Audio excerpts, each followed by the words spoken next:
लोकाभिरामं रणरङ्गधीरं राजीवनेत्रं रघुवंशनाथं कारुण्यरूपं करुणाकरं त्वं श्रीरामचन्द्रं शरणं प्रपद्ये। मनोजवं मारुततुल्यवेगं जितेन्द्रियं बुद्धिमतां वरिष्ठं वातात्मजं वानरयोत्तमुख्यं श्रीरामदूतं शरणं प्रपद्ये। श्री श्री सीतारामचंद्राय नमः। श्री गुरुभ्यो नमः।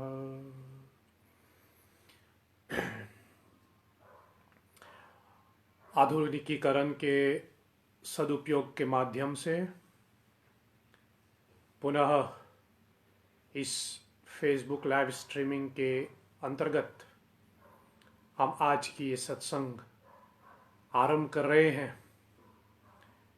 आज वैशाख मास के अमावस्या के संदर्भ में हम लोग शनि जयंती मना रहे हैं। शनि जयंती को केंद्र में रख करके आज की हम संवाद आरंभ करें। उससे पहले हम आप सबों का स्वागत करते हैं और आप सबों को धन्यवाद समर्पित करता हूं कि पुनः एक बार फिर आप हमारे साथ जुड़े हुए हैं इस माध्यम से, और अपनी ओर से आप सबों को प्रणाम करते हुए आप सबों को जय श्री हरि। आज हम लोग शनि जयंती मना रहे हैं और शनिदेव को केंद्र में रख करके थोड़ी जो मेरी समझ अनुसार, जो मेरी सहजता में मेरे समझ में आता है, थोड़ा शनि के चरित्र के विषय में हम कुछ चर्चा करें।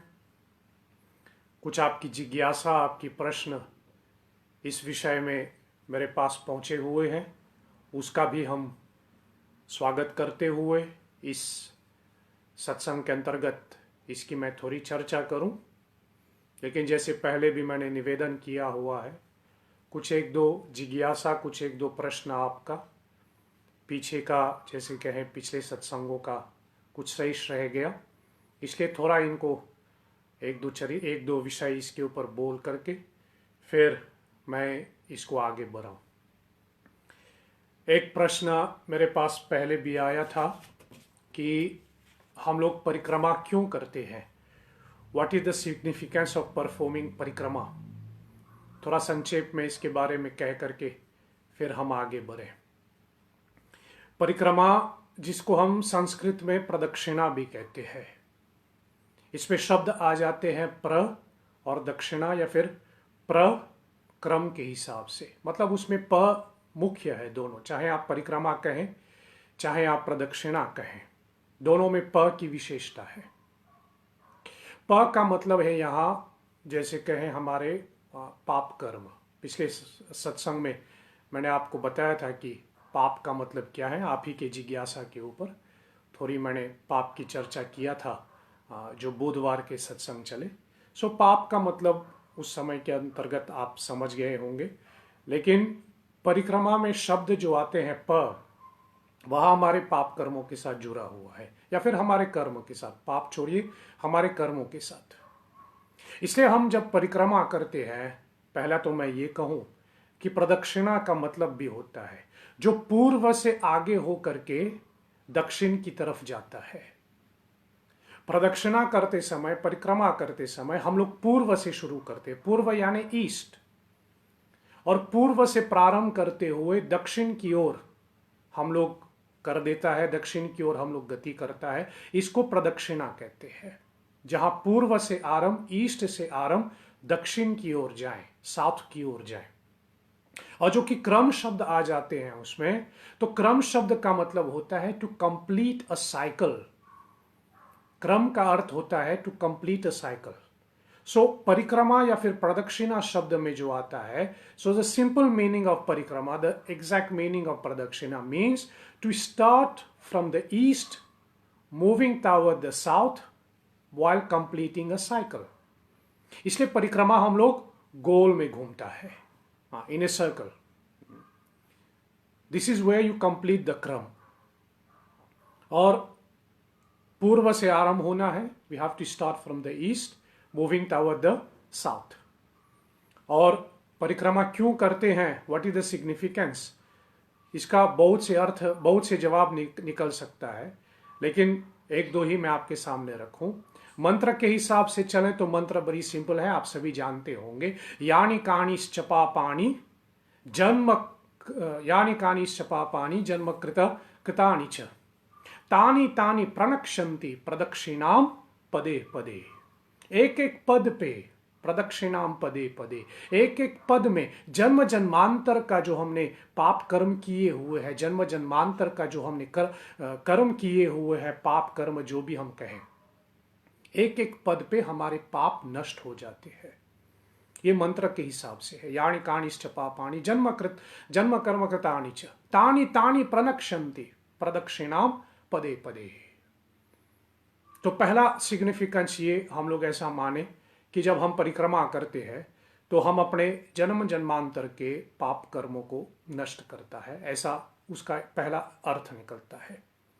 लेकिन दूसरा फिलोसफिकल मीनिंग ऑफ डूइंग परिक्रमा मीन्स कि हमें ज्ञान होना चाहिए, हमें वी शुड रियलाइज कि हमारा जीवन जो है या फिर हम कुछ भी करें, we end where we started.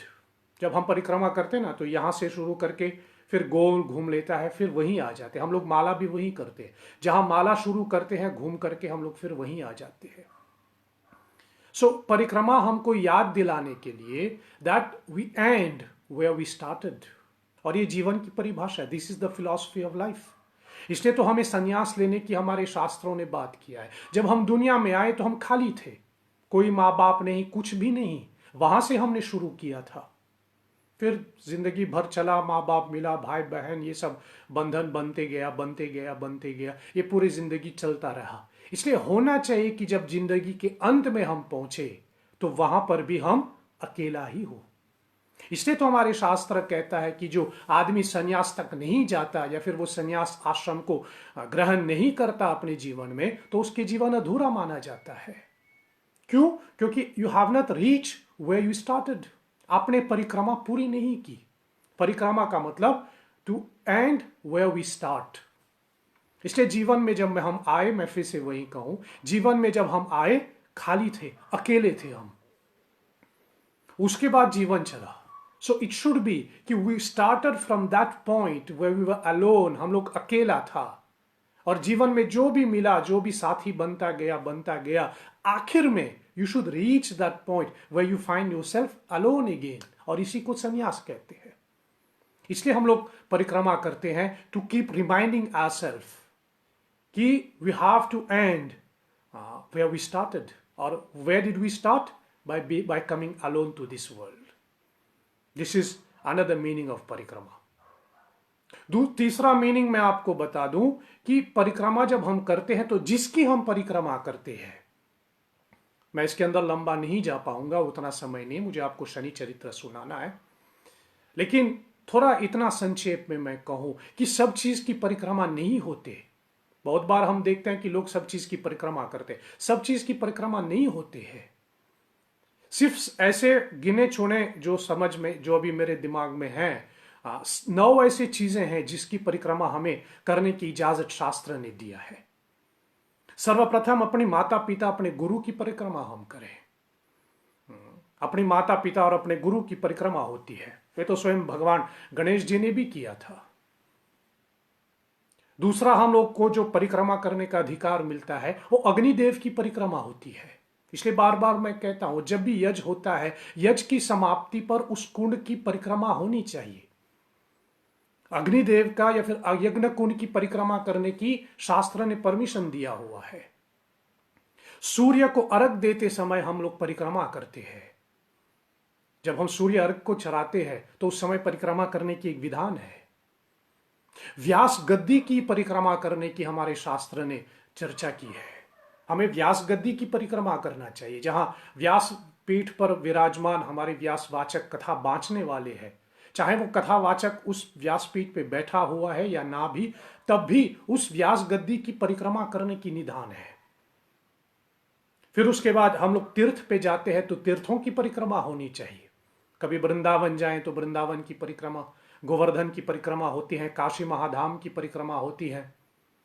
इसलिए पूरे तीर्थ की परिक्रमा करने की हमारे शास्त्र ने निवेदन किया है। हम लोग पेड़ पौधों, बहुत से ऐसे पेड़ पौधों की परिक्रमा हम लोग करते हैं, जैसे पीपल वृक्ष की परिक्रमा, वट वृक्ष की परिक्रमा, तुलसी पौधे की परिक्रमा, बहुत से ऐसे प्रकृति के वृक्षों की हम लोग परिक्रमा करते हैं।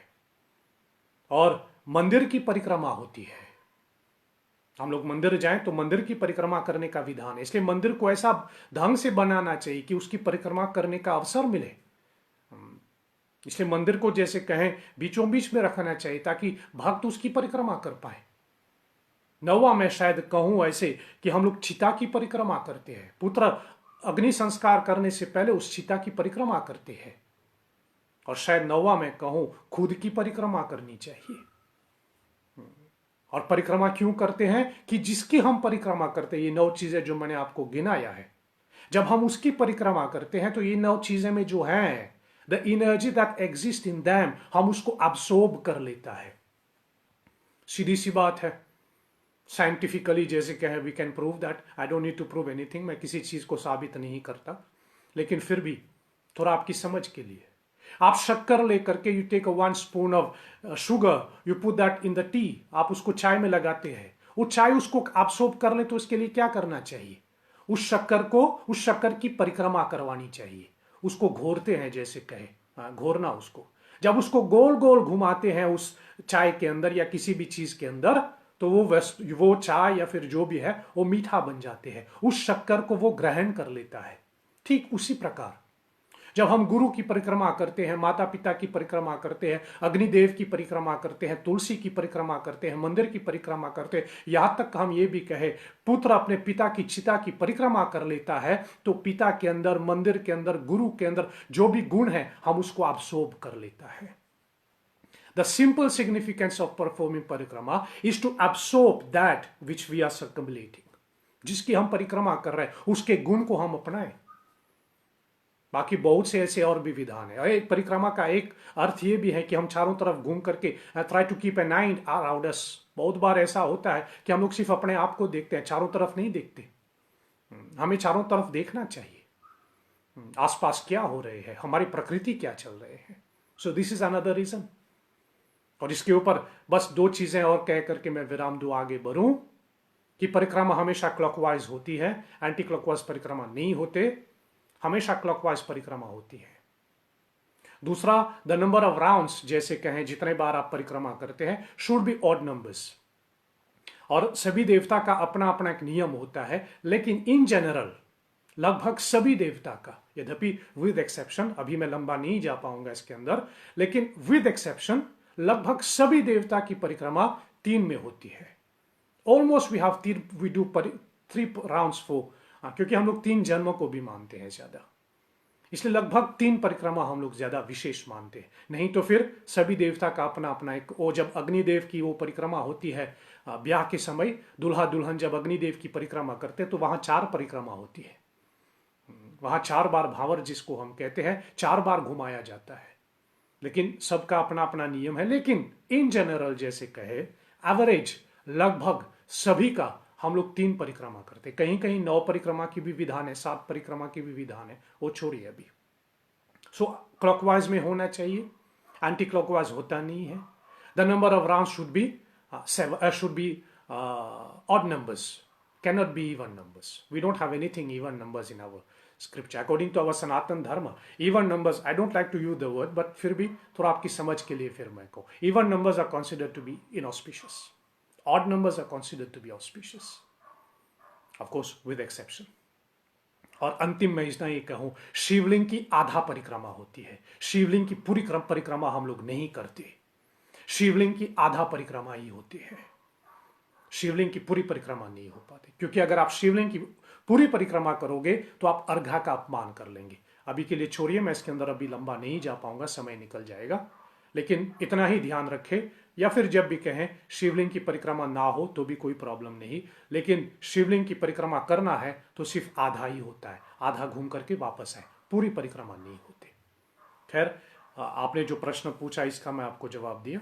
फिर उसके बाद आपने कहा, ये प्रश्न भी मुझे बहुत अच्छा लगा, when a sadhu, guru, brahman comes to our place, what are the preparation we have to make or procedure to follow to welcome them? इसके लिए मैं आपसे कहूं, रामचरितमानस की बालकांड की दोहा 207 पर तुलसीदास जी ने लिखा, जब महामुनि विश्वामित्र दशरथ जी के घर पहुंचे, जब महामुनि विश्वामित्र अयोध्या पहुंचे महाराज दशरथ से मिलने के लिए, जब महाराज दशरथ को खबर हुई कि विश्वामित्र जी आए हैं, तो उस समय तुलसीदास जी लिखते हैं, मुनि आगमन सुना जब राजा, मिलन गयहूँ ले विप्र समाज। जब महाराज दशरथ ने सुना कि महामुनि विश्वामित्र आए हैं, तो स्वयं महाराज दशरथ गया उनकी स्वागत करने के लिए। साधु हमारे घर पे आए, ब्राह्मण हमारे घर पे आए, पंडित जी हमारे घर पे आए, तो उनकी स्वागत कैसे करे? तुलसीदास जी कहता है, पहला, करी दंडवत मुनि ही सनमानी, निज आसन बैठारिन आनी। पहले दंडवत करो, प्रणाम करो। साधु आपके घर पे आए, ब्राह्मण आपके घर पे आए, आपकी गुरु आ जाएं, कोई पंडित जी आ जाएं, सर्वप्रथम प्रणाम करो। यद्यपि तुलसीदास जी ने दंडवत करने को कहा, लेकिन यदि दंडवत संभव न हो तो कम से कम अष्टांगम प्रणाम करते हुए सर झुका करके इनको प्रणाम करो। दूसरा, आसन दीजिए बैठने के लिए। गोस्वामी जी कहते हैं, निज आसन बैठारन आनी, इनको आसन दे दो बैठाने के लिए। और यहां पर मैं ये भी आपको थोड़ा स्पष्ट करके बताऊं, साधु आपके घर पे आए, यद्यपि आजकल हम लोग अपने हिसाब से जी रहे हैं, कलिकाल के हिसाब से, इसलिए फिर मैं आपसे कहूं, साधु आपके घर पे आए और जब आप उसको बैठने की जगह देते, बहुत बार जब साधु आपके घर पे आते, कोई भी ब्राह्मण आपके घर पे आए, तो आप उसको अपने लिविंग रूम में बैठाते हैं, और वहां पर जो सोफा होता है वगैरह, वो तो उसके ऊपर सभी बैठता है। अब आप कैसे करेंगे? साधु को कहाँ बैठाएंगे? उसकी उस सोफा के ऊपर बहुत से लोग सब बैठ जाते हैं। इसलिए एक नियम हम लोग ये अपनाते हैं कि जब साधु घर पे, उसके सामने ही एक कपड़ा लेकर के उस सोफा पे बिठा देते हैं, उस सोफा पे बिछा लेते हैं और उनसे कहते हैं कि आप निवेदन करो, आप बैठे। क्यों? क्योंकि पहले जमाने में, बार बार मैं कहता हूं, हमारे बाप दादा बेवकूफ नहीं थे। ये जो सोफा हम सजा करके रखते हैं उसके पीछे भी बहुत अर्थ होते हैं, लेकिन जो थोड़ा उम्र में है आप जानते होंगे, पहले जमाने में क्या होते थे, खाट को लेकर के उसको दीवार से रख लेते थे, उसको ऐसे सत के रख ले, जब कोई घर पे आते तब उसको लेकर के वहां रख देते थे और कहते आप विराजमान हो जाए। लेकिन ऐसे सजा करके खाली बैठने की जगह हम लोग नहीं रखते। हम लोग तो ये मानते हैं अगर खाली ऐसे रखोगे तो उस पर भूत आके बैठ जाते हैं। इसलिए पहले जमाने में क्या होते, छताएं भी उसको ऐसे करके कोना में रख देते थे, जब कोई आ जाते तब उसको खोल करके उसके सामने, तब उसको बोलो आप बैठे। खाट भी हम लोग ऐसे ही करते थे, लेकिन फिर हम लोग थोड़ा आजकल सुकोल मॉडर्नाइजेशन में फंस गया। इसलिए फिर मैं निवेदन करूं, साधु आपके घर पे आए, उनके सामने ही कपड़ा लेकर के बिछा देना और थोड़ा है करके फिर उसको बोलो आप बैठे। तो पहले दंडवत करें, फिर बैठने की जगह दें। फिर तुलसी कहता है, चरण पखारी किन्हीं अति पूजा, तब इनके चरण धोएं, इनके चरण धोएं, इनके पैर धोएं, जैसे कहे, सो मम आजु धन्य नहीं दूजा। और अपने आप को धन्य समझ लो कि ऐसा कोई साधु, ऐसा कोई गुरु, ऐसा कोई ब्राह्मण हमारे घर पे आए। सो आपने दंडवत किया, उसको बैठने के लिए जगह दी, उनके चरण धोए। फिर आखिर में तुलसी कहता है, विविध भांति भोजन करवावा, मुनि बर हृदय हर्ष अति पावा। फिर इनको भोजन करवाओ, फिर भी यदि भोजन करने की कोई ऐसी व्यवस्था नहीं है या फिर वो करना नहीं चाहे तो कम से कम इतना कर लें कि थोड़ा सा जल, गंगा जल या फिर थोड़ा सा जल में एक तुलसी के पत्ता लगा करके इनको साधु को पिलाएं। ध्यान देना, हमेशा जब साधु को जल अर्पण करते हैं या तो उसमें जल या तो उसमें गंगा जल मिलाएं या तो फिर एक तुलसी के पत्ता उसमें डाल करके तब साधु को अर्पण कर लें, तब ब्राह्मण को अर्पण कर ले, बोले आप ग्रहण करें। ऐसे ही पानी लेकर के ऐसे ही वो नहीं करें, उसमें या तो गंगा जल या तो फिर एक तुलसी के पत्ता डाल करके उसको दे। ऐसा हमारे एक रीति है। सो ये आपके प्रश्न का जवाब मैंने आपको दिया। फिर आपने एक और प्रश्न पूछा जो पिछले बार भी मैंने आपसे निवेदन किया था, थोड़ा एलाबोरेट ऑन दैट। आपका प्रश्न ये था, can we get spiritually stuck. फिर मैंने आपसे पूछा what is the meaning of spiritually stuck, I mean you referring to what. फिर आपने बताया कि spiritually stuck you mean feeling of not getting anywhere, no progress in terms of our spiritual journey. We feel incomplete, as if something is missing. Despite doing our japa, kirtan, chalisa, even reciting Sundarkan, we can't feel anything. Can this phenomenon happen? If so, how to get out of it? Of course, this can happen, and I would say this should happen. Lekin this is not what I consider. I don't consider that as spiritually stuck. I would consider that as spiritually awakening. जब हम साधना करते हैं, so we should feel something. Either you feel you are progressing, or you feel that you are going backward, or you don't feel anything. But there should be some feeling. There should be some feeling. कि हम क्या जो हम कर रहे हैं उससे हम spiritually progress कर रहे हैं या हम backward जा रहे हैं या फिर कुछ असर ही नहीं हो रहे। अगर कुछ असर नहीं हो रहे हैं या यू गोइंग बैकवर्ड या यू गोइंग आप आगे जा रहे, मतलब कुछ भी फीलिंग हो, उसके पीछे बस कारण ये है कि to give you a hint कि आप जो कर रहे हैं वो कैसे कर रहे हैं। और बहुत बार this what you have turned as spiritually stuck, ये बहुत बार तब होता है जब हम अपनी साधना को you not following that properly. And what I mean by properly is that you are not following the sadhana under the guidance of a spiritual master. जब हम किसी गुरु के गाइडेंस के हिसाब से नहीं करता या फिर हम किसी गुरु के गाइडेंस लेकर के अपने गुरु के गाइडेंस के हिसाब से साधना करते हैं, then we feel कि कुछ नहीं हो रहे हैं। That's why हमारी जो साधना होती है, it has to be with the permission of the guru. तब जाकर के हमको महसूस होता है कि हम आगे बढ़ रहे हैं, नहीं तो फिर यही महसूस होगा कि या तो हम पीछे जा रहे हैं या तो कुछ असर ही नहीं हो रहे हैं। क्यों? क्योंकि गुरु के आदेश के अनुसार या गुरु की गाइडेंस के हिसाब से नहीं हो रहे हैं। So if you feeling like this, I would give this simple answer that may be this is an indication to think about what you are doing and also to understand, I mean to ask yourself the question और to put the question to yourself, am I do it in the proper way? क्या मैं proper channel को follow कर रहा हूं कि नहीं? And if you feel that you are not following the proper channel, so you try to find where the problem. और जैसे मैंने कहा, बहुत बार बहुत से लोगों को ऐसा इसलिए महसूस होता है क्योंकि वो साधना कर रहे हैं बिना किसी गुरु के आज्ञा से, बिना किसी गुरु के गाइडेंस से। गाइडेंस के हिसाब से मतलब मेरा है आज्ञा। गुरु आज्ञा दें तो ही हम करें, तब उसका फल मिलता है, नहीं तो फिर कोई फल नहीं मिलता। इसलिए पहले गुरु की आज्ञा हो तब हम साधना अपनाएं तो उसका हमें कोई फायदा होता है। So yes, this can happen and how to get out of it, बस थोड़ा गुरु के शरण में जाइए, किसी को गुरु बना लीजिए और उनके गाइडेंस अनुसार कीजिए, आप इस फेनोमेनन से बाहर निकलेंगे। सो आई होप मैंने आपके प्रश्न का जवाब दिया। चले आज की जो मुख्य विषय है हमारा शनि जयंती, हम थोड़ी इसकी चर्चा करें। थोड़ा अपने मन में जैसे आपकी शक्ति, जैसे आपकी समझ अनुसार, जो आपकी समझ में आता है, जो आपकी छवि में है, आप थोड़ा एक मिनट के लिए, थोड़ा एक आधा मिनट के लिए थोड़ा भगवान शनिदेव को स्मरण करें, थोड़ा हम इनको नमन करें, पहले इनको प्रणाम करें, फिर मैं आपको आगे की चरित्र उनका सुनाऊं।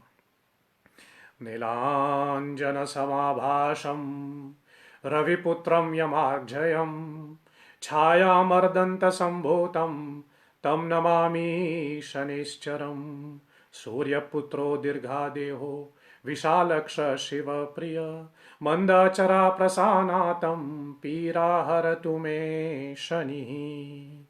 ओम शम शनिश्चराय नमः। ओम शम शनिश्चराय नमः। ओम शम शनिश्चराय नमः। सो भगवान शनि की कृपा, पीरा हर तुम्हें शनि।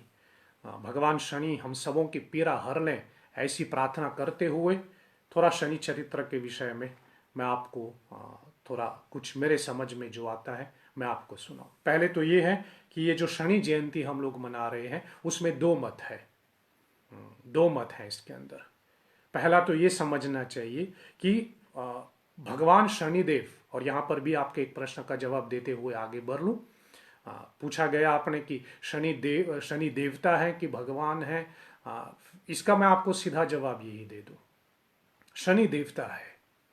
इसको हम शनि देव कहते हैं, लेकिन हम लोग भगवान शब्द लगा लेता है, केवल शनि का नहीं, कहीं पर भी हम लोग भगवान शब्द लगा लेता है। कभी गुरु को हम भगवान कहते हैं, अपने गुरु को भगवान कहते हैं, अपने माता पिता को भगवान कहते हैं।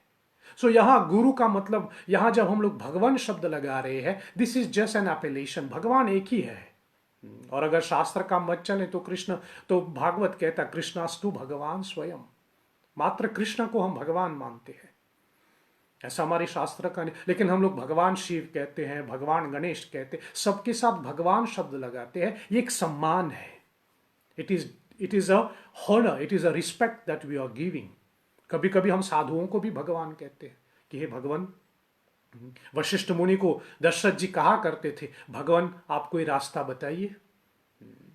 तो ये मतलब जो है भगवान शब्द यहाँ का मतलब है यहाँ कि भगवान केवल कृष्ण है, इतना याद रखना। भगवान कृष्णास्तु भगवान स्वयं, ये भागवत का वर्णन है, श्रीमद् भागवत का ये चर्चा है। लेकिन जहां पर भी भगवान, कभी रामचंद्र जी के साथ भी हम लोग भगवान लगा देते हैं, भगवान राम। भगवान का मतलब है कि हम रिस्पेक्ट दें और सबको भगवान के अंश मानते हैं, इसलिए सबके साथ हम भगवान शब्द लगाते हैं। सो जब हम लोग कहते हैं भगवान शनिदेव, तो यह भगवान, यहां शनिदेव को सम्मानित करते हुए उनको हम भगवान कहते हैं। नहीं तो फिर देव का मतलब है, क्योंकि ये सूर्य के पुत्र है, सूर्य देवता है, तो ये देव माने जाते हैं। हमारे जैसे कहें तीन श्रेणियों को हम मानते हैं, देवता, दानव और मानव। बस यही है। एक ऊपर है देवता और उसके पीछे और एक है दानव। ध्यान देना, देवता और दानव, और बीच में है मानव। मानव ना तो पूरी तरह देवता है ना पूरी तरह दानव है, या फिर यूं कहे सीधी सी भाषा आपके समझ के लिए, मानव ना पूरी तरह देवता है ना पूरी तरह राक्षस है। मानव जो है वो थोड़ा देवता की प्रवृत्ति रखते हैं और दानव की प्रवृत्ति रखते हैं, इसलिए मानव बीच में आ जाते हैं। नहीं तो पहला है मानव, पहला है देवता, फिर उसके बाद दानव और बीच में मानव। तो शनि देवता में गिने जाते, वो पूर्ण रूप से देवता है। तो भगवान शब्द इसलिए लगाते हैं कि हम उसको रिस्पेक्ट करें। अब शनि जयंती जो हम लोग आज मना रहे हैं, इसका दो मत है। हमारी नॉर्थ इंडियन परंपरा, हमारी काशी परंपरा के हिसाब से चले तो ये शनि जयंती जो है वो ज्येष्ठ मास की अमावस्या को मनाया जाता है, जैसे आज हम लोग मना रहे हैं। ये हमारी नॉर्थ इंडियन परंपरा है, काशी परंपरा है। लेकिन साउथ इंडियन परंपरा में, द्राविडियन परंपरा में शनि जयंती को मनाया जाता वैशाख मास के अमावस्या को। वैशाख मास जो वैसे बीत गया, तो इसलिए नॉर्थ इंडिया के हिसाब से या फिर पूर्व भारत का या फिर हमारी काशी परंपरा में शनि जयंती ज्येष्ठ मास की अमावस्या को मनाया जाता है। और फिर साउथ इंडियन परंपरा में शनि जयंती जो है वो वैशाख मास की अमावस्या को मनाया जाता है। अब भेद क्या है? It is just difference of calculation, सबकी अपनी कैलकुलेशन है, इसलिए ये उनका मत है। लेकिन शनि जयंती को, या फिर जैसे कहें शनिदेव प्राकृत्य हुआ, वो प्रकट हुए अमावस्या के दिन, चाहे वो ज्येष्ठ मास की अमावस्या हो या वैशाख मास की अमावस्या, शनि प्रकट हुए अमावस्या के दिन। इतना तो मतलब कहें, जैसे कहें, इनको हम शनि कहते हैं, शनिदेव कहते हैं, शनिश्चर भी कहते हैं। शनिश्चराय शब्द मंत्र में तो वही आते हैं। और इनको हम न्याय के देवता मानते हैं। He is considered to be the god of justice. जैसे अग्निदेव अग्नि के देवता है, मतलब the fire, the god of fire. Pawan Dev वायु के देवता है। वरुण देव समुद्र के देवता है, पहले 2-3 पहले की सत्संग में आया। उसी प्रकार शनि को हम न्याय के देवता मानते हैं। He is considered to be the god of justice. और आपने एक प्रश्न ये भी भेजा मुझे कि आदमी क्यों डरता है शनि से। That's why I guess Shanidev is the most feared god. ऐसा देवता है जो सभी डरते हैं। क्यों डरते हैं? क्योंकि ये न्याय करते हैं। जैसे हम सब न्याय से डरते हैं, हम सब कानून से डरते हैं, हम सब जैसे कहें जस्टिस से डर, हालांकि हमने कोई गैर कानूनी काम तो नहीं किया होगा, लेकिन फिर भी कानून से, जस्टिस से, कोर्ट कचहरी से सब डरते हैं। तो उसी प्रकार क्योंकि शनिदेव न्याय के देवता है, द गॉड ऑफ जस्टिस, इसलिए सब उससे भयभीत हो जाते हैं। वो सबके हिसाब करता है, सबके हिसाब रखता है जैसे कहे। और थोड़ा शनिदेव की जन्म कथा अनुसार मैं कहूं तो फिर ऐसा शास्त्रों में वर्णन किया गया है कि सूर्य देव, सूर्य भगवान जैसे हम लोग कहें, सूर्य नारायण, सूर्य भगवान की विवाह हुई थी संध्या के साथ, संध्या नामक देवी के साथ। कहीं पर संध्या लिखा है, कहीं पर सरन्यू लिखा है, लेकिन दोनों एक ही अर्थ है। सूर्य भगवान की विवाह हुई थी संध्या के साथ। लेकिन जब संध्या, उनकी पत्नी जो है सूर्य भगवान की, जब उनकी विवाह हुई, जो कि सूर्य जैसे कहे उसमें गर्मी बहुत ज्यादा है, the heat, the sun, the heat of the sun, और उनके जो अंदर जो तपा होती है, जो एक तरह की हीट होती है जो हमको तपाते हैं, जो हमको कष्ट देता है, उसकी पत्नी सहन नहीं कर पाए। तब उसकी पत्नी ने क्या किया? उसकी पत्नी ने अपनी एक छाया, छाया माने शैडो, अपनी एक छाया, अपनी एक शैडो, अपने परछाई जैसे कहें, अपने आप को एक छाया के रूप में परिवर्तित किया। और वो छाया जो है, वो शैडो जो है, वो सूर्य के पास रह गया, और जो वास्तविक है पत्नी, वो चले गए तपस्या करने, वो चले गए, वो मतलब दूर गए। तो वो छाया रूपी पत्नी सूर्य का, वो सूर्य के साथ रह गया। इसलिए जो है उस छाया रूपी संध्या जो उसकी पत्नी के रूप में था, जब सूर्य उसकी विवाह से उत्पन्न हुई, तो उस दाम्पत्य से, या फिर जैसे कहें सूर्य और उस छाया रूपी संध्या, उन दोनों से ये शनि उत्पन्न हुए। शनि का जन्म होता है। इसे शनि काला में दिखता है क्योंकि ये छाया है। हमारी छाया हमेशा काला ही होता है। हालांकि छाया देखने के लिए उजाला की जरूरत पड़ता है। To see your shadow you need light, you need light. अपने लाइट में ही हमें अपनी छाया दिखाई देता है कि नहीं? You see your shadow only through light. लेकिन जब लाइट में आप अपनी शैडो देखता है, तो अब अपनी छाया को देखता है, तो क्या दिखाई देता है? सफेद या काला? काला। आदमी गोरा भी क्यों ना हो, लेकिन छाया उसका हमेशा काला ही दिखता है। और वो भी जब उजाले में, और उजाला जो है वो सफेद माने जाते हैं। उजाला रूपी सफेद जब हमारे ऊपर पड़ जाते हैं, तो हमारी काला रूपी छाया दिखाई देता है। और उसी छाया से जैसे कहे ये शनिदेव उत्पन्न हुआ। इसलिए शनि का वर्ण जो है वो कृष्ण वर्णन है। कृष्ण का मतलब है यहां काला। कृष्ण शब्द का एक अर्थ है काला। इसलिए शनि जो है वो काला माने जाते हैं। और शनि, या फिर यूं कहें सूर्य का और उसकी छाया रूपी पत्नी से दो पुत्र उत्पन्न हुए, एक शनि और एक यम। शनि और यम दोनों भाई है, दोनों काला है, दोनों काले वर्ण में आ जाते हैं, दोनों कृष्ण वर्णन में आ जाते हैं, और दोनों भयभीत है। क्योंकि आदमी कैसे भी क्यों ना हो, कभी कभी रास्ते पे चल के देखे, जब आपको अपनी छाया दिखाई देता है ना, तो आपको खुद डर लगता है। जब कभी कभी आदमी अपने खुद की छाया देख लेता है, तो आदमी को खुद डर लगता है। कभी कभी मैं सिर्फ उदाहरण दे रहा हूं, कभी कभी किसी की वजन थोड़ा बढ़ गया तो उसको खबर नहीं, लेकिन फिर कभी रास्ते पे चले तो सूर्य की किरणें पड़े तो अपनी छाया दिखाई दे, तो देखते हैं कि हमारी छाया इतनी मोटी है, तो फिर तब एहसास हो, अरे इतने वजन बढ़ गया मेरा। या फिर आदमी की वजन बहुत ज्यादा कम ही हो गया, वो जब सूर्य की वो पड़ता है, अपनी छाया दिखता है कितना पतला, तो फिर तब याद आ, अरे मेरी वजन इतना कम हो गया। तो अपनी छाया से आदमी भयभीत हो जाते हैं। इसे शनि जो है आदमी को भयभीत कर देता है, क्योंकि वो छाया से उत्पन्न हुई है, एक छाया रूपी संध्या से उत्पन्न हुई है। और दोनों जो है शनि और यम, दोनों भाई है। वैसे जैसे मैंने कहा, दोनों भय करा देता है। यम से भी आदमी भयभीत होता है और शनि से भी आदमी भयभीत होता है। And both of them represent darkness. Darkness means eternity. Krishna भी, जैसे यहां मैं कह रहा हूं, भगवान श्री कृष्ण श्री कृष्णम वंदे जगत गुरु, वो भी काला है, बिकॉज दैट रिप्रेजेंट्स इटर्निटी। कालापन जो होता है, कभी कभी आदमी काला से डरता है। लोग कहते हैं कि काला पहन करके पूजा ना करें, यद्यपि कर्मकांड की अपनी नियम है, लेकिन काला अशुभ नहीं हो सकता, कम से कम मेरी दृष्टि में नहीं। इसलिए कभी कभी लोग कहते हैं कि काला लेकर के पूजा में बैठ गया, इससे पहले जो भगवान ने बाल दिया है ऊपर सर के ऊपर, वो तो काला रंग का ही है। क्यों? क्योंकि दैट रिप्रेजेंट्स इटर्निटी, ये भगवान का प्रतीक है, द ब्लैक डॉट जिसको हम कभी कभी कहते हैं। सो शनि जो है, ही रिप्रेजेंट्स इटर्निटी, और यम भी तो वही है, इसलिए दोनों काले रंग में आ जाती है। और दोनों में बस इतना ही फर्क है, फर्क नहीं, लेकिन दोनों की जैसे कहे the functioning of these two, Shanidev और यमराज, शनि महाराज और यमराज।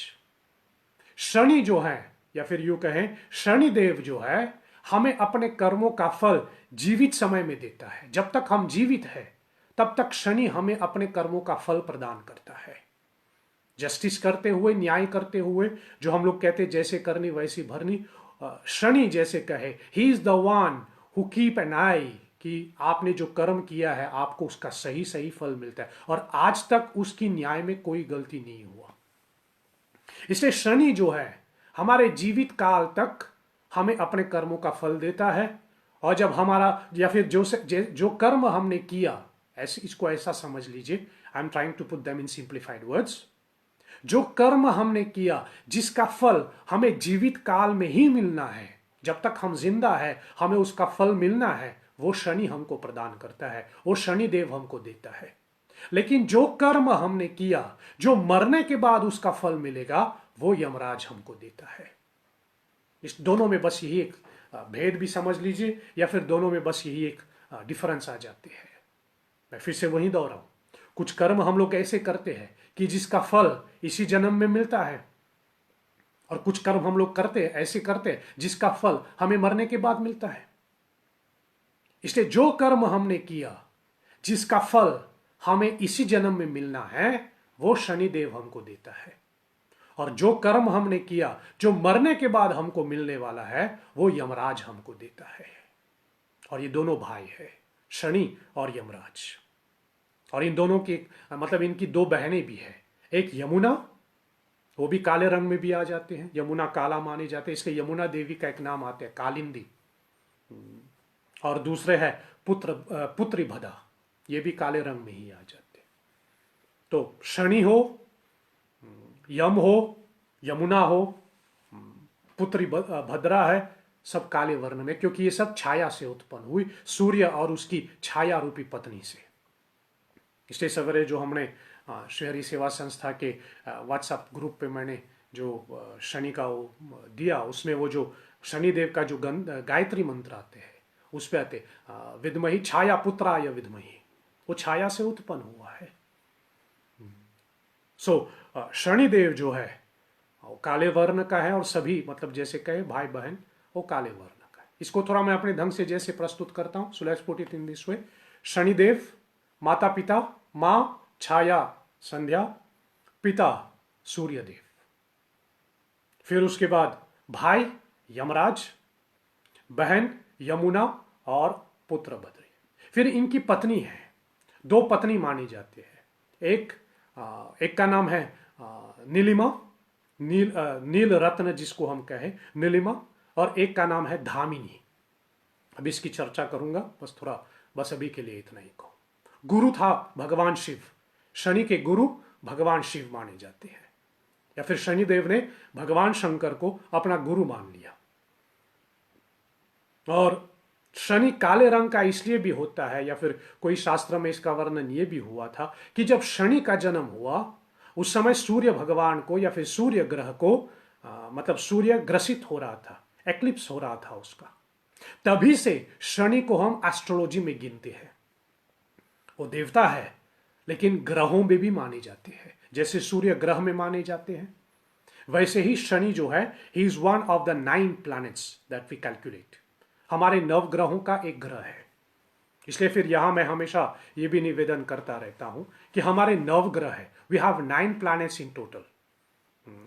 द सूर्य, चंद्र, मंगल, बुध, बृहस्पति, शुक्र, शनि, राहु, केतु।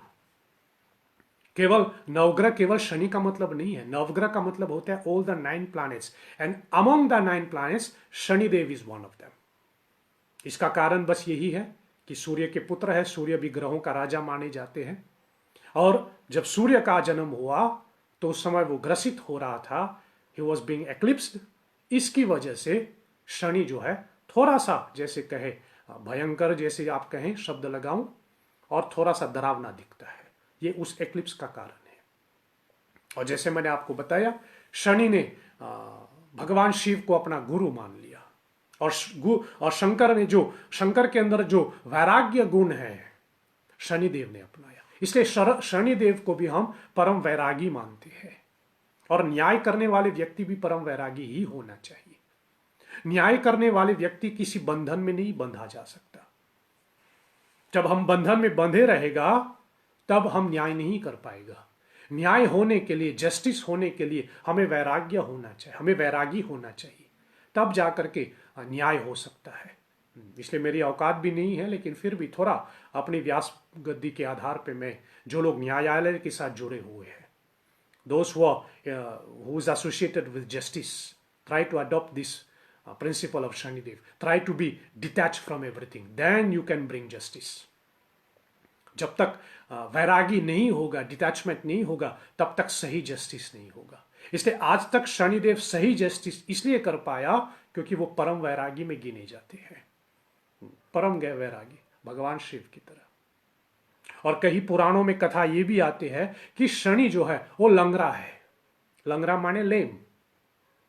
एक कथा में ऐसे आ जाते हैं कि बचपन में खेलते समय यम के द्वारा उनके भाई जो है, ही वॉज हर्ट बाय यम, तभी से वो लंगड़ा, मतलब वो लड़खड़ाने लगे। इसलिए हम लोग शनि को लंगड़ा मानते हैं। और इसलिए फिर ऐसा भी माना जाता है कि शनिदेव हमेशा रथ पे सवार होता है, वो पैरों पे चल के नहीं आते, वो रथ पे सवार होता है। और कहीं पर ऐसा भी लिखा गया कि उनका रथ लोहा का बना हुआ रथ है, और कहीं पर यह भी है कि उनका रथ घोड़ा चलाता है, और कहीं कहीं ये भी लिखा है कि कौवा उनका रथ चलाता है। His chariot is being pulled by a crow, ऐसा भी वर्णन किया गया है। और हाथ में धनुष बाण लेता है। धनुष बाण बराबर न्याय का प्रतीक है, दैट रिप्रेजेंट्स जस्टिस। और हमेशा वह काले रंग का ही इस्तेमाल करते हैं। He is always wearing, as we can say, black colour. इसलिए हम लोग जब भी शनि की पूजा करते हैं तो उसको हम काला ही चढ़ाते हैं, वो काले रंग में ही आता है। जो भी कुछ चढ़ाता है, यद्यपि मिलना बहुत मुश्किल, लेकिन हम जो फूल आदि चढ़ाते हैं वो फूल भी काले रंग का होना चाहिए, फूल भी काले रंग का ही होना। और वैसे नजर उतारने के लिए तो हम लोग काला ही प्रयोग करते हैं। कभी जैसे कई शायर अपने ढंग से पूछता है कि सुरमा क्यों लगाते हैं, काजल क्यों लगाते हैं, ताकि नजर हटे, मतलब नजर दोष। और काजल कैसा, काजल जो है वो काले रंग का है। इससे शनि जो है वो काले का भी प्रयोग करता है। और फिर उसके बाद एक आपका प्रश्न ये भी है कि भगवान शनि, या फिर जैसे कहीं शनिदेव का और गणेश जी के साथ संबंध क्या है। तो इसी के आधार पे मैं आपसे कहूं, कहीं पुराणों में एक चर्चा आती है, मेरे समझ में शायद ब्रह्म पुराण में होगा ऐसा कुछ, कि एक बार भगवान शिव और पार्वती जो है पुत्र प्राप्ति के लिए भगवान विष्णु की पूजा करते हैं। यद्यपि गणेश जी की उत्पत्ति की अनेक कथा है, अपने अपने ढंग से सबने बताया कि पार्वती ने अपने मैल से गणेश को उत्पन्न किया, ये भी कथा आ जाती। लेकिन ब्रह्मवैवर्त पुराण में यह भी वर्णन होता है कि शिव और पार्वती ने एक बार पुत्र प्राप्ति के लिए, या फिर ऐसा कहें शिव और पार्वती जो है भगवान विष्णु के समान एक पुत्र चाहते थे। एग्जैक्ट वर्जन तो ये है, सॉरी, भगवान शिव और पार्वती विष्णु जैसा एक पुत्र चाहते थे, कि उनका एक ऐसा संतान हो जो विष्णु जैसा है। और इसके लिए उसने भगवान विष्णु की तपस्या की। अब भगवान विष्णु तब प्रकट हुए तो उसने कहा कि आपके जैसा पुत्र चाहे। तो विष्णु जी ने कहा मेरे जैसा तो है नहीं दुनिया में, पूरे ब्रह्मांड में मैं एक अकेला हूं, I am a unique piece, मेरा तो है ही नहीं दूसरा, इसलिए मेरे जैसे कहां मिलेगा, इसलिए मैं खुद आपके पुत्र बनूंगा। इसलिए भगवान विष्णु जो है वो शिव और पार्वती के पुत्र बन जाते हैं, जिसको हम गणेश भी कहते हैं। इसलिए जो हरि ओम, पिछले सत्संग में मैंने इसकी चर्चा की, हरि ओम या फिर ओम के से पहले हम लोग हरि लगाता है, तो इसका मतलब यह है, ओम का मतलब है गणेश, वो ओम हरि है, इसलिए हरि ओम हम लोग कहते हैं। सो भगवान विष्णु जो है, भगवान श्री हरि गणेश जी के रूप में शिव और पार्वती के यहाँ, भगवान शिव और माँ पार्वती के यहाँ पुत्र के रूप में जन्म लेता है। और जब पुत्र का जन्म होता है तो कैलाश पर्वत के ऊपर बहुत ज्यादा धूमधाम से खुशियां मनाने लगे, और सभी देवताओं को, पूरे 33 करोड़ देवी देवताओं को बुला करके सबसे उनके पुत्र जैसे कहें मुंह दिखाई कर रहे हैं। तभी शनिदेव भी वहां पहुंचे और शनिदेव से भी कहा कि आप मेरे पुत्र को देखें। मां पार्वती ने कहा आप मेरे पुत्र को देखें, लेकिन शनिदेव कहता है कि नहीं, मैं नहीं देख सकता। क्यों? क्योंकि शनिदेव को स्मरण था उसकी पत्नी का, जैसे मैंने पहले भी कहा। शनिदेव की पत्नी थी नीलिमा, नीलिमा नीलम जिसको हम कहते हैं, नीलम यानी साफाया, इसलिए जिसके ऊपर शनि की दशा होती है वो ये साफाया धारण करती है। तो नीलिमा या फिर नील रत्न उसकी पत्नी थी। लेकिन दूसरी पत्नी थी धामिनी, ध्यान देना वो दामिनी नहीं है, वो धामिनी है, क्योंकि दामिनी का दूसरा अर्थ होता है। तो उसकी पत्नी थी धामिनी। तो शंकर भगवान का चेला है, शंकर भगवान की शिष्य, और जैसे मैंने आपको बताया भगवान शनिदेव ने शंकर भगवान की गुण को अपनाया हुआ है, इसलिए वो हमेशा वैरागी होते थे। तो एक बार ऐसा कथा में आते हैं कि उसकी पत्नी धामिनी जो है अपने आप को सजा करके, अपने आप को पूरे श्रृंगार करके जैसे पत्नी करते हैं, वहां शनिदेव के सामने गया, थोड़ा शनिदेव को जैसे कहे लोभाने के लिए, थोड़ा शनिदेव को आकर्षित करते हैं जैसे पत्नी पति के लिए करता है।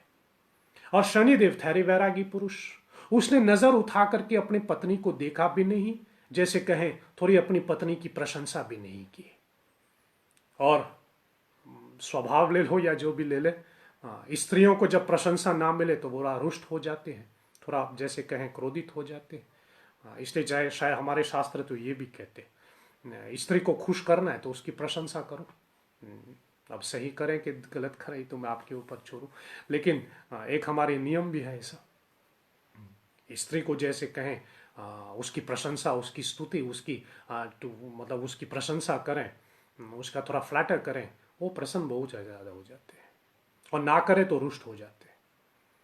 तो धामिनी जो है वो मतलब तैयार होकर के शनिदेव के सामने आया, लेकिन शनिदेव ने नजरें उठा करके देखे बिने, इस कारण से वो थोड़ी नाराज हो गए, रुष्ट हो गए, और उसने उसी समय शनिदेव को शाप दे दी कि आपने नजरें उठा करके मुझे नहीं देखे, इसलिए आज मैं आपको शाप दे देती हूं कि आज से आप जिस किसी को भी नजर उठा करके देखेंगे, जिस किसी के प्रति भी आप देखेंगे, उस आदमी के या फिर उस व्यक्ति का या फिर उसका जैसे कहे अनिष्ट होगा, उसका कष्ट ही होगा, उसको हमेशा दुख ही होगा। या फिर कहने का मतलब यह है कि उसकी पत्नी ने यह श्राप दिया कि आज से आप किसी को नहीं देख पाओगे, और जब भी आंखें उठा करके आप किसी को देखेंगे, आपकी नजरें पड़ेंगे उसके ऊपर, तो उस आदमी के जीवन नष्ट हो जाएगा। इसलिए हम लोग जब शनिदेव की पूजा करते हैं तो उनकी आंखों में नहीं देखते। क्यों? क्योंकि शनिदेव की नजर हम पे पड़ गया तो हमारा जीवन कष्टदायक हो जाएगा। इसलिए हम लोग छाया में देखते हैं। जब शनि की पूजा होती है तो शनि की छाया, जो ज्यादातर हम लोग सरसों की तेल का प्रयोग करते हैं, ये भी क्यों है मैं आपको आगे बताऊंगा, लेकिन शनिदेव को सरसों की तेल के सामने रख करके उस सरसों की तेल में शनि की छाया को देखते हैं, शनि की आंखों में नजरें निकाल करके नहीं देखते। क्यों? क्योंकि शनि की नजर पड़ जाए तो हमारे जीवन नष्ट या फिर जैसे कहें जीवन कष्टदायक होगा। तो शनिदेव को स्मरण था कि उसकी पत्नी ने ऐसा श्राप दिया है, इसलिए वो गणेश को देखना नहीं चाह रहे थे। लेकिन ये भी दूसरा स्त्री का स्वभाव है, जब जिद पे आ जाए ना तो महादेव भी कुछ नहीं कर पाता। अब महादेव नहीं कर पाता तो बाकी क्या कर लेगा। इसलिए पार्वती माता ने बहुत जिद किया, और थोड़ा पार्वती रुष्ट भी हो गई कि शनि मेरे पुत्र को देखना क्यों नहीं चाह रहे थे। आखिर में स्त्री के जिद के सामने सबको तो झुकना ही पड़ता है, सबको तो मानना ही पड़ता है। इसलिए अभी मानो कि बाद में मानो, ये तो आपके ऊपर है, लेकिन मानना तो पड़ेगा। इसलिए जितना जल्दी मान ले उतना अच्छा ही है। बहस मत कर लो शक्ति के साथ। तो आखिर में शनिदेव को गणेश जी को देखना ही पड़ा, और जैसे शनि ने देखा, और शाप के हिसाब से जिस किसी को भी शनि देखेगा उसके जीवन नष्ट हो जाएगा। उसी समय गणेश जी के मुख भस्म हो गया। फिर आगे की कथा आप जानते हैं, उसका वो हाथी वाला गज वाला मुख डाल दिया, ये तो आगे की कथा है। ये थोड़ा बहुत शनि के साथ जोड़ा गया है। और फिर आपने प्रश्न ये भी पूछा हमसे, क्या रोज जैसे हम लोग साधना करते हैं, रोज जो पूजा करते हैं, क्या उसमें हम शनिदेव की पूजा कर सकते हैं? बिल्कुल कर सकते हैं, लेकिन घर पे नहीं। शनिदेव की पूजा घर पे नहीं होता। ध्यान देना, शनिदेव की पूजा घर पे नहीं होता। और शनिदेव की जैसे कहें उनकी चित्र, उनकी मूर्ति भी हम लोग घर पे नहीं रखते। लगे बात उठे ही है तो फिर मैं आपको थोड़ा 1 मिनट के लिए बोल के चलो। वैसे आने वाले दिनों में मैं ज़्यादा इसके ऊपर बोलूँगा। हम हर साल भक्ति साधना कोर्स करते हैं, और उस भक्ति साधना कोर्स का एक पहला मॉड्यूल आते हैं नित्य कर्म के बारे में, कि हमें अपने घर में कैसी पूजा करना है, घर में कौन से देवता की चित्र रखना है, कौन से देवता की चित्र नहीं रखना है, कौन से देवता की चित्र किस पोजीशन पे रखना है, अपने घर में देवकुल कैसे होना चाहिए। ये उस कोर्स का पहला मॉड्यूल उसमें आ जाते हैं। और ये कोर्स मैं अभी बहुत जल्द शुरू करने वाला हूँ। सो जिनको और ज़्यादा जानकारी चाहिए, आप इस भक्ति साधना कोर्स को फॉलो करें। उसमें आपको पूरी जानकारी मिलेगा कि घर में किस देवता को हम मतलब किन देवताओं की चित्र हम लोग घर में रख सकते हैं, किन देवताओं की चित्र घर में नहीं रख सकते, और घर में रखे भी तो उसका पोजीशन कहाँ होना चाहिए, गणेश जी की चित्र कहाँ रखते हैं, हनुमान जी की चित्र कहाँ रखते हैं, ये सब मतलब पूरा उसको उसके अंदर आएगा, जो मैं बहुत जल्द शुरू करने वाला हूँ। सो आप हमारे साथ जुड़े रहें तो आपको पूरी जानकारी मिल जाएगा। ये तो मतलब बाय साइड था, लेकिन अभी के लिए इतना ही कहूँ कि शनिदेव को हम घर में नहीं रखते। अगर आपको रोज पूजा करनी है शनिदेव का, तो आपको शनि के यहाँ जाना होगा, शनि मंदिर में जाना होगा, नहीं तो किसी पीपल वृक्ष के नीचे जाना होगा। पीपल भी क्यों, आगे भी बताऊंगा आपको। लेकिन शनिदेव की पूजा हम घर में नहीं करते। कोई मतलब ऐसा परिस्थिति नहीं जहां शनि की पूजा घर पे होना चाहिए।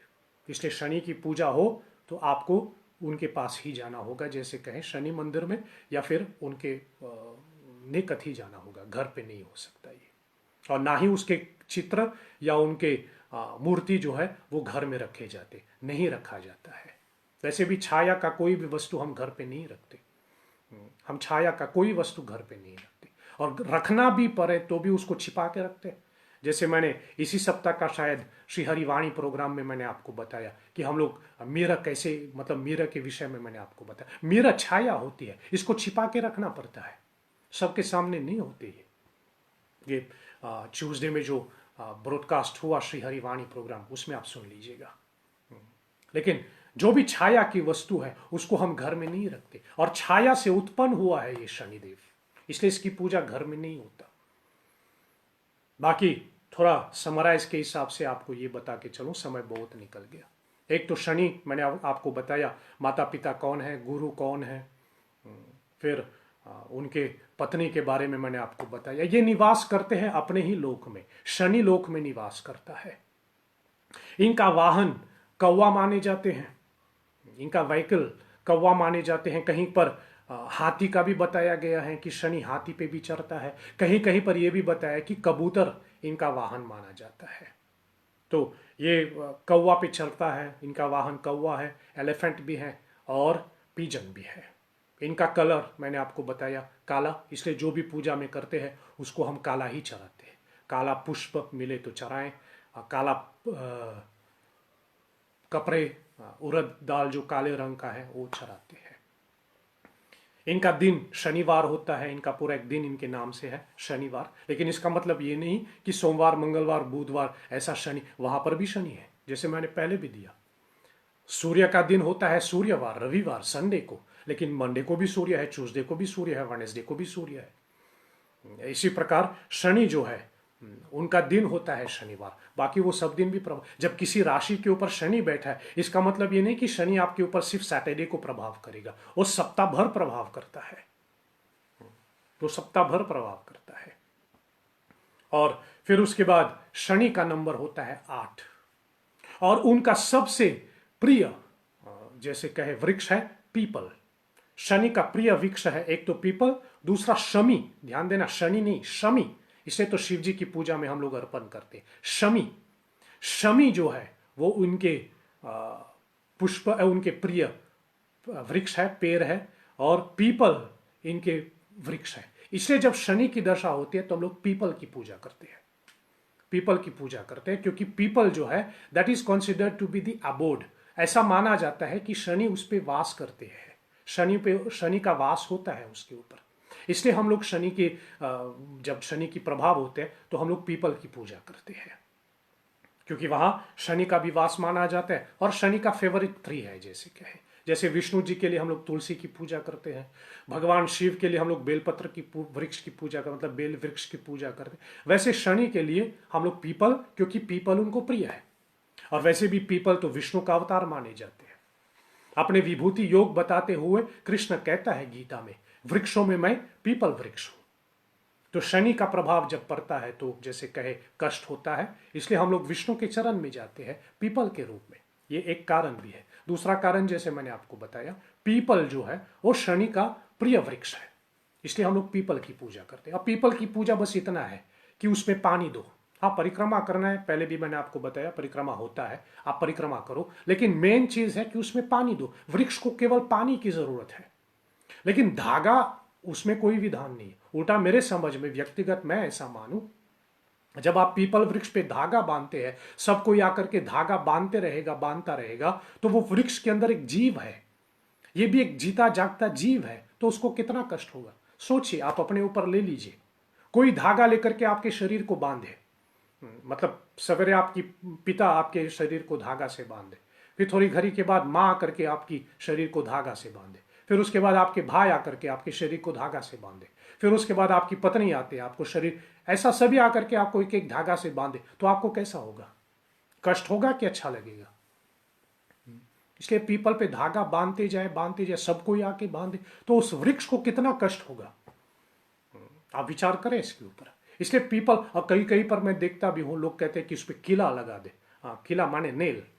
अब नेल लेकर के उस पर लगा दें, उस जीव को कितना कष्ट होगा, वो आपको आशीर्वाद देगा? कदापि नहीं देगा। इसलिए पीपल की पूजा में विशेष बस ये है कि जल अर्पण कर लें, और जो कि काला चराना है, इसलिए हम लोग उसमें काला तिल मिला देता है और पीपल की परिक्रमा करके उस पे जल चढ़ाएं। अब कभी कभी लोग मेरे से पूछता है कि थोड़ा थोड़ा गिरा के चलें कि एक ही जगह पे गिरा है, इससे क्या फर्क पड़ता है? आप एक ही जगह पे सारी पानी गिराए तो वो तो जड़ पे जाएगा, that will go to the roots. आप थोड़ा थोड़ा सब चारों तरफ चराए तो भी वो रूट्स पे ही जाएगा। तो फिर थोड़ा थोड़ा चराने में और एक ही जगह चराने में फर्क क्या आ जाता है? There is no difference. आप पूरे एक परिक्रमा कर लीजिए और जल दे दीजिए, दूसरा परिक्रमा कर लीजिए, जल दे दीजिए। थोड़ा थोड़ा चराने की भी इच्छा है तो भी कर लें, कोई मना नहीं, लेकिन ध्यान देना कि वृक्ष के जड़ में पानी देना। You have to give water to the roots of the tree, ताकि उसका जैसे कहे उस वृक्ष को फायदा हो। सो पीपल शनि का जो है फेवरेट है, जैसे हम लोग कहें। और जैसे कहें, शनि का थोड़ा स्वभाव मैं आपके सामने रखूं, बहुत स्लो चलता है। इसलिए राशि के ऊपर जब शनि होता है बहुत लंबा समय तक रहता है। हमारे यहाँ तो सारे साथी की भी चर्चा होती है, 7.5 years तक उसकी दशा चलते, उससे ज्यादा भी हो सकता है, लेकिन मेनली हम लोग सारे साथी की बात करते हैं। 7.5 years तक शनि आपकी राशि, क्योंकि ये बहुत धीरे धीरे चलता है। और इसलिए कभी कभी मैं ऐसा भी मानूं, न्याय भी तो धीरे धीरे होता है ना। न्याय के लिए आपको कितने बार कोर्ट का चक्कर लगाना पड़ता है, तब जाकर के न्याय निकलता है। उसी प्रकार शनि का वो प्रभाव जैसे कहे धीरे धीरे चलता है। दूसरा, उनका नेचर जो है वो थोड़ा वाट जैसा है। वाट का मतलब होता है, white is associated with air, मतलब थोड़ा क्रूर का है। और फिर हम लोग ऐसा माने कि शनि जो है वो बहुत जल्दी नाराज हो जाते हैं। जैसे कभी कभी, मैं सिर्फ अपने समझ में बता रहा हूँ, डोंट टेक इट पर्सनल, जैसे कभी कभी जाए ना तो जज या फिर वकील बहुत जल्दी नाराज हो जाते हैं। ऐसे लोग बहुत जल्दी नाराज हो जाते हैं। We have to make sure that you don't have a contempt of court ना, यही बोलते होंगे। सो वो बहुत जल्दी नाराज हो जाते हैं, क्योंकि न्याय के साथ जुड़ा हुआ है। और कभी कभी ऐसा भी माने कि वैरागी पुरुष के अंदर, ये खैर छोड़ो, उसके अंदर नहीं जाओ, लेकिन शनि बहुत जल्दी नाराज हो जाते हैं, बहुत जल्दी नाराज हो जाते हैं। और उनको, जैसे मैं शब्द प्रयोग करा, ही हेट्स, उनको अच्छा नहीं लगता जो आदमी इम्प्यू, जो आदमी अपवित्र रहता है, मतलब जो आदमी स्नान नहीं करता, जो आदमी जीवन में डिसिप्लिन नहीं रखता, जो आदमी जैसे कहे मतलब जो भी हमारे क्लीनलीनेस के साथ जुड़ा हुआ है, जो आदमी इन सब का पालन नहीं करता, वो शनि उससे मतलब जैसे कहे वैर करते। मैं नफरत शब्द प्रयोग नहीं करता, इसलिए फिर मैं नफरत नहीं कर रहा हूं, लेकिन एक अर्थ में वही है। इसे अगर शनि का प्रभाव है तो पहला मैं कहूं कि try to lead a very discipline life and try to lead a very pure and clean life. समय पे नहाओ, जितना हमारे जिस नियम बताया गया है, कितने बार नहाना है, कैसे सोना है, कैसे खाना, इन सब का पालन करो, शनिदेव प्रसन्न हो जाएगा। शनिदेव बहुत प्रसन्न हो जाएगा। तो ऐसा मतलब जैसे कहें जो आदमी एरोगेंट है, जो आदमी इनडिसिप्लिन है, जो आदमी धोखा देता है, जो मतलब जैसे कहे ये सब चीजें करते हैं, शनि का प्रभाव बहुत ज्यादा होता है उसके ऊपर। ये मतलब शास्त्र का वर्णन है। फिर ऐसा भी हम लोग मानते हैं कि शनि का और सूर्य के बीच में अनबन है। शनि का और सूर्य के बीच में अनबन है। क्यों? क्योंकि सूर्य जो है पिता है उनका, लेकिन कथा में ऐसा आ जाते हैं कि सूर्य ने जब शनि को देखा कि थोड़ा मतलब काले रंग का है, थोड़ा क्रूर रंग का है, तो सूर्य मानने के लिए तैयार ही नहीं हुआ कि ये मेरा पुत्र है। इसके बीच में दोनों में जैसे कहे अनबन होता है। इसे जब हमारी राशि के ऊपर सूर्य और शनि दोनों बैठा है तभी जाकर के ज्यादा मुसीबत होता है। और हमारे ज्योतिष शास्त्र के अनुसार सूर्य जो होता है वो आत्मा है, या फिर यूं कहें हमारी आत्मा सूर्य है और हमारा शरीर शनि है। आत्मा तब तक शरीर से बंधा रहता है जब तक शरीर के कर्म पूरा नहीं होता। जब तक शरीर के कर्म पूरा नहीं होता तब तक वो आत्मा उसके साथ बंधे रहता है। या फिर यूं कहें वो आत्मा तभी निकल सकता है उस शरीर से जब उसके कर्म समाप्त हो जाते हैं, तभी जाकर के वो आत्मा उस शरीर से निकल जाता है। शरीर आत्मा ऐसे ही निकल जाए ऐसा नहीं हो सकता, उस कर्म के साथ बंधे हुए हैं, और कर्म का जो बंधन है वही शनि है। इसलिए वो सूर्य को जकड़ रहे हैं और इसलिए सूर्य नाराज हो जाते हैं कि शनि उसको बंदी बना करके रख रहे हैं, उसको जाने नहीं दे रहे। इसे जब हमारे ऊपर प्रभाव पड़ता है शनि का और सूर्य का, तो वहां पर जैसे कहे कष्टदायक होता है। फिर ऐसा कहा गया कि शनि का हनुमान जी की कृपा बहुत है, या फिर यूं कहें शनि का हनुमान जी की बहुत मतलब संबंध बहुत विशिष्ट माना जाता है। ऐसा कथा में आ जाती है। वैसे इसका दो वर्षन जैसे हम लोग कहे, एक तो यह है कि रावण ने कभी शनि को बंदी बनाया। ऐसा एक कथा आ जाते कि रावण ने शनि को बंदी बनाया। जब मेघनाथ का जन्म हुआ था, मेघनाथ यानी रावण के पुत्र, तो उस समय महाराज रावण ने ग्रहों से कहा कि आप अपनी दशा सही सही लगाए ताकि मेरे बच्चे को कोई कष्ट ना हो। इतने प्रतापी था ये Maharaj Ravan. He could even order the planetary position. सभी ग्रहों ने बात मान ली, लेकिन शनि ने नहीं माना। शनि ने अपनी दशा जैसे करनी थी वैसे किया। नाराज होकर के महाराज रावण ने शनि को बंदी बना लिया, और शनि को बंदी बना लिया, उसके पास रखा। फिर ऐसा माना जाता है कि जब हनुमान जी लंका दहन करने के लिए आए, पूरे लंका को भस्म कर दिया, तो जाते समय शनिदेव ने हनुमान जी से कहा कि आप मुझे यहां से मुक्त कर दें। और उस समय हनुमान जी ने शनि को वहां से मुक्त कर दिया। प्रसन्न हो गया शनिदेव। लेकिन तब उस समय शनिदेव जो है हनुमान जी से कहता है, मैं तो श्रापित हूं, जिसको मैं देखता हूं उसके जीवन तो कष्ट होगा। हनुमान जी ने पूछा कैसा कष्ट? बोले आपके घर, आपकी बीवी बच्चे, आपकी पोजीशन, आपकी प्रोफेशन, सबको मैं नष्ट कर दूंगा। हनुमान जी हंसने लगा, बोले बीवी बच्चे कहाँ है मेरा? प्रोफेशन, मैं तो राम का दास हूं, मेरा प्रोफेशन तो यही है, इसलिए क्या करूं? तब शनि कहता लेकिन कुप्रभाव तो पड़ेगा ही। तो हनुमान जी ने पूछा तो कैसे करे? बोले मैं आपके सर पे बैठ जाऊं। तो हनुमान जी ने कहा बैठो। तो शनिदेव हनुमान जी के सर पे बैठ गया।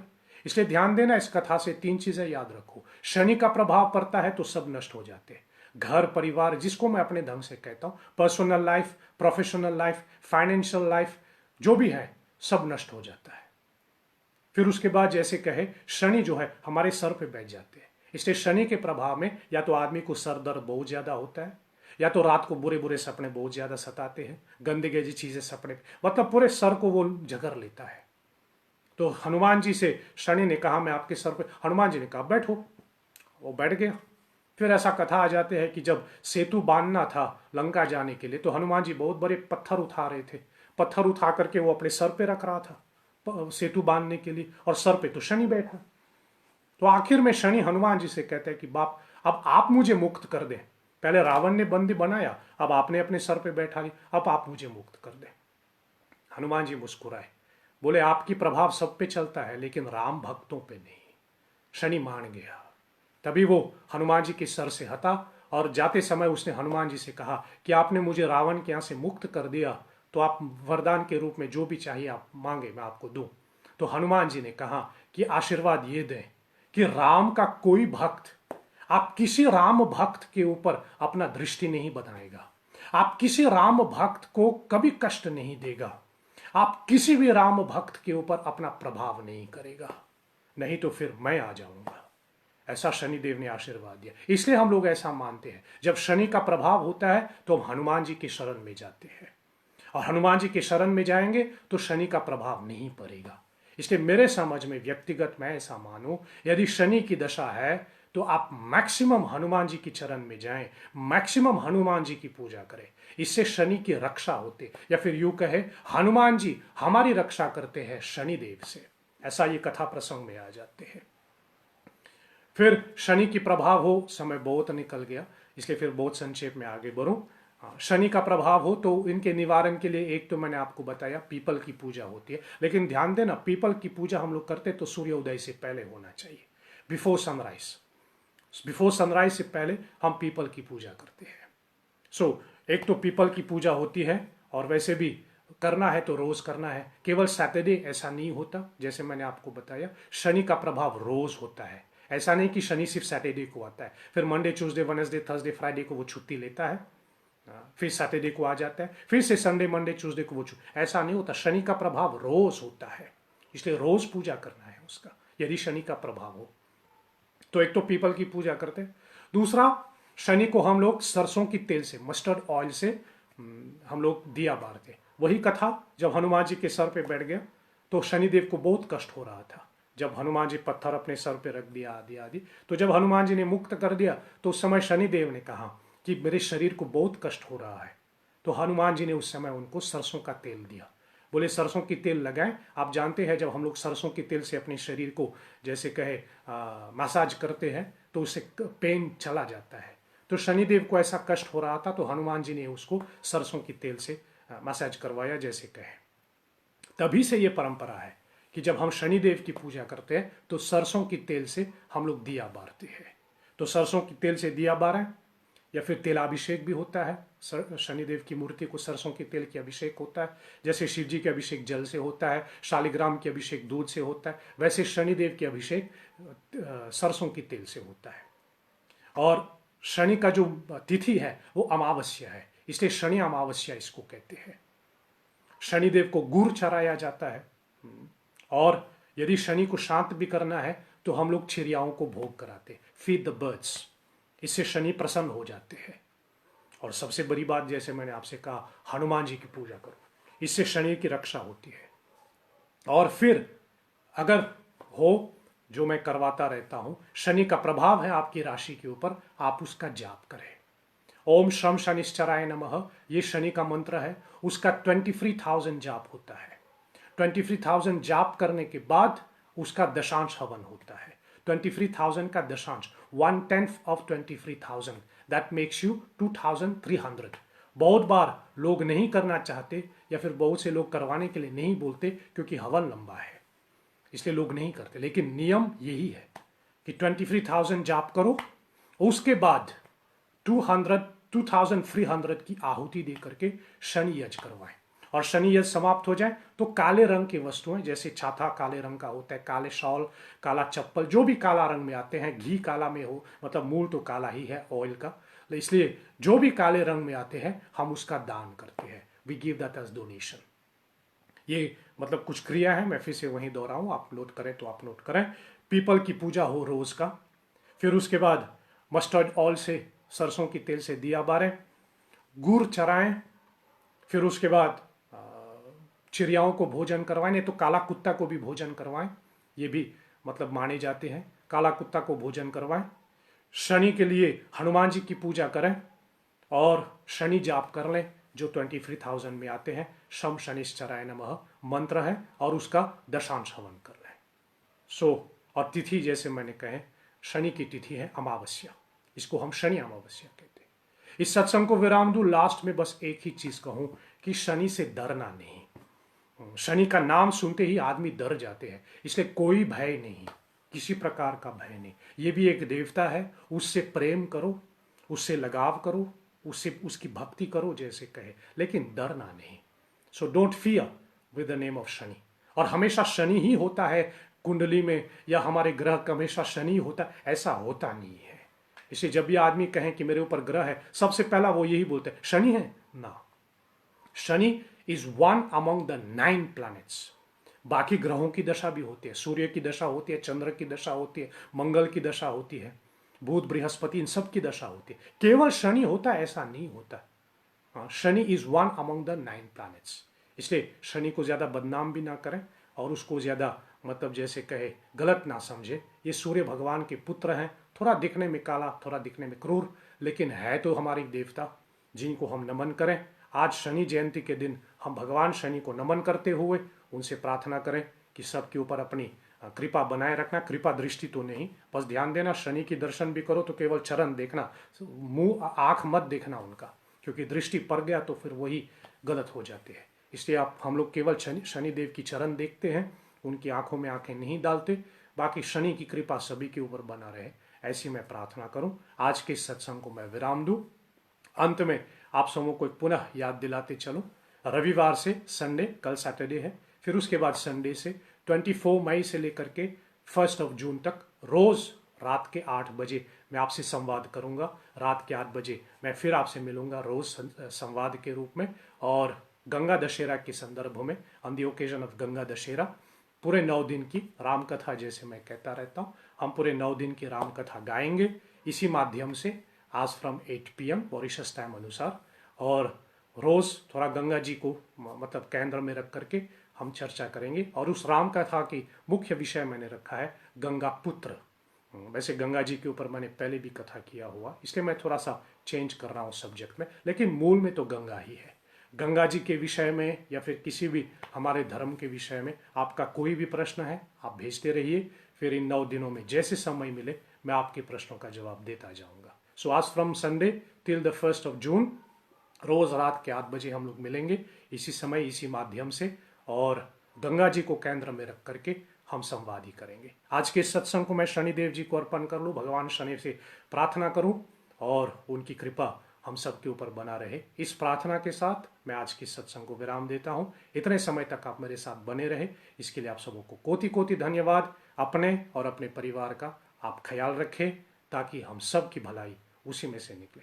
चले अंत मिल करके हम सब कहें, अच्युतम केशवम राम नारायणम कृष्ण दामोदरम वासुदेवम हरिम श्रीधरम माधवम गोपिका वल्लभम श्री जानकी नायकम श्री रामचंद्रम भजे। जय जय जय हनुमान गोसाई कृपा करहु गुरुदेव की नाई। सत्यम शिवम सुंदरम। ओम शांति शांति शांति। ओम श्री श्री सीतारामचंद्र अर्पणमस्तु। नमः पार्वती पते हर हर हर महादेव। आप सबों का पुनः बहुत धन्यवाद। जय श्री हरि।